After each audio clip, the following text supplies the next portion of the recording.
what are the different parameters that you guys measure using your systems, and why are they important to measure? Okay, so probably the most important thing is to think about an optical fiber is just a window.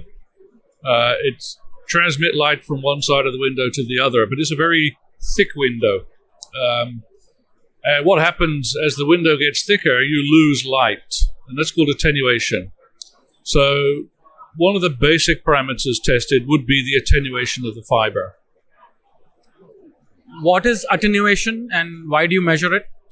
Okay, so a system engineer designing a network will want to know how much power he's got available in his transmitter and how sensitive his receiver is and how much noise he can suffer before the signal becomes unusable. So attenuation is simply one of the parameters he takes into account. So if you, for example, you had 100 milliwatts of transmitted power and you have sensitivity down to, let's say, a nanowatt of power, then you can see that there's quite a large range between the transmitted power and the potential received power. And what causes a change in this power is simply attenuation in the fiber. Attenuation occurs through many factors, things which are frozen into the fiber during manufacture, and things which are sort of expressed onto the fiber during the cable manufacture. So when you buy a fiber, its attenuation value is sort of fixed by the fiber maker, but then the cable maker will make a cable and he'll change that attenuation value by the nature of the processes he put the fiber through. Yeah, so the process that we put the fiber through during the cabling manufacturing part of so during cable manufacturing, we're going to put the fiber through various processes, all of which affect the attenuation of the fiber.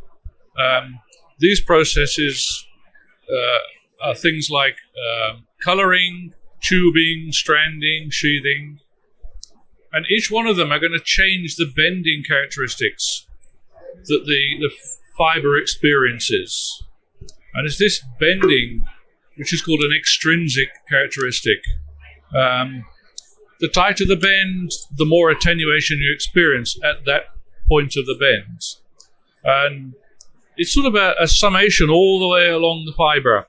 You have multiple bends all the way down the fiber, and all the losses caused by those bends add up and result in a lower signal at the receiver. So we have many ways of looking at this attenuation and estimating how it's caused.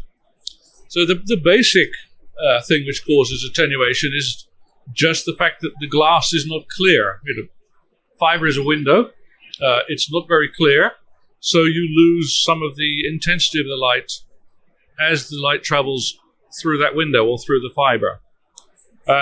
It's easily calculated and estimated, and manufacturers try to achieve as low an attenuation as possible when they're producing the fiber. But once it's produced, those impurities and other effects that cause the attenuation in the fiber itself are locked in and they don't change. So they'll have a measured value that they'll supply to the cable maker, and the cable maker will use that value as a starting point for his process.